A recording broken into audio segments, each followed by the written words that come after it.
What's up guys, for today's video pupunta nga pala tayo ng palengke at ang gagamitin nating sasakyan ngayon is isang tricycle ni Mami. At hindi na rin tayo nagtagal, papunta na nga rin pala tayo ng bayan. And bago tayo punta ng bayan, punta ka muna tayo ng school dahil ihatid natin si Ading. At nakarating na nga pala tayo rito kila Mama. Ba't hindi tayo pupunta kila Mama? Ihatid nga muna natin si Ading bago tayo pumunta ulit kila Mama. At tamang upo na naman tayo rito sa likod ni Mami. And kinikwento nga pala ni Mami kung kailan daw ako magpapa-enroll. And nakarating na nga pala tayo dito sa school ni Ading kung saan din ako nag-aral.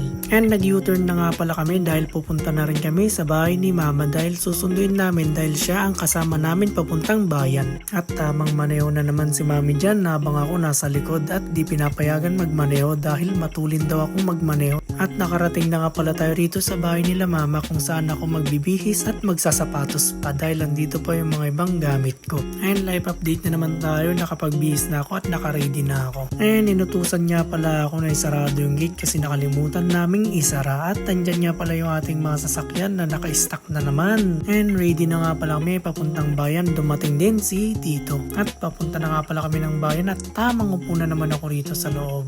And nakarating na nga pala tayo rito sa Yupang kung saan ako nag-aaral. At nakarating na nga pala tayo ng SM. Ba't hindi nga pala tayo sa SM pupunta? Sa palengke tayo ng Ordaneta pupunta at naghahanap na nga rin pala kami ng parking lot. At tamang lakad na naman tayo dyan dahil nakahanap na nga tayo ng parking lot. Naglalakad na naman tayo dyan. And tamang buntot na naman tayo dyan dahil hindi natin alam ang pupuntahan, sila ang pinauna ko.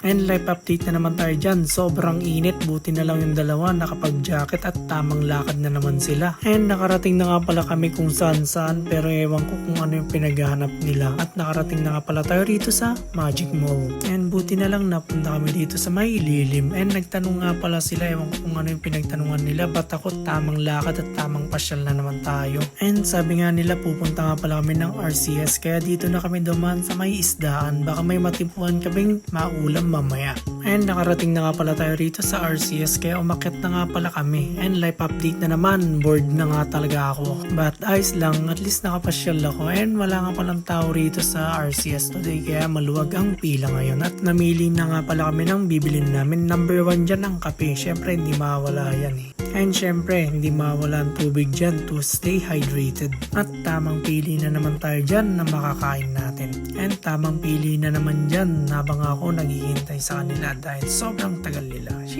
And kung saan na nga rin pala ako pumunta para may mapili sana akong pagkain kaso wala nga pala akong napiling pagkain. Kaya itong tubig na lang ipapabili ko dahil wala rin lang akong mapili. And bumibili nga pala si Mami rito ng ice pop and tumitingin na rin ako ng makain kaso wala talaga. Kaya tamang lakad at tamang sunod na naman ako sa kanila. And naghanap nga pala kami ng counter dyan kung saan konti lang ang nakapila. At yan lang pala nabili namin dito sa RCS kasi marami pa naman daw kaming stock na pagkain. And nakahanap na nga pala kami ng pila, no choice pa rin, marami pa rin silang pinapamili. And nakahanap nga pala ako ng mas konting pila kahit papano para mas mapabilis kami. Sana wala lang kay kuya nakaupo. And palabas na nga pala kami dyan dahil papunta na nga rin pala kami dyan ng bagsakan ng Ordaneta. Hinihintay na nga lang namin si Mamang matapos sa pagbabayad niya. And iniwan nga muna namin yung mga pinamili namin dyan at bumaba na nga rin pala kami dyan dahil pupunta na nga kami ng bagsakan ng Ordaneta. Tamang lakad at tamang tingin muna kami dyan kung may mabibili kaming ulam. At dahil wala silang nabiling ulam dito, diretso pa rin kami ng bagsakan. And live update na naman tayo, tamang gala na naman tayo. And habang naglalakad ako, napaisip ako, what if i-post ko yung mga dati kong vlog? Kagaya nung nagpunta kami ng San Manuel, San Nicolas at Bulacan. Sayang din kasi yung mga pagbibideo ko dahil hindi ko na-i-post dati kasi sobrang busy ko. But let's try to edit and nakapasok na nga pala kami rito sa Magic Mall. At umakyat na nga pala kami rito sa Magic Mall, may titingnan daw sila samantalang ako tamang palamig at tamang enjoy muna ako sa bakasyon ko. And dito ko na tinatapos ang aking vlog. Thank you sa panonood.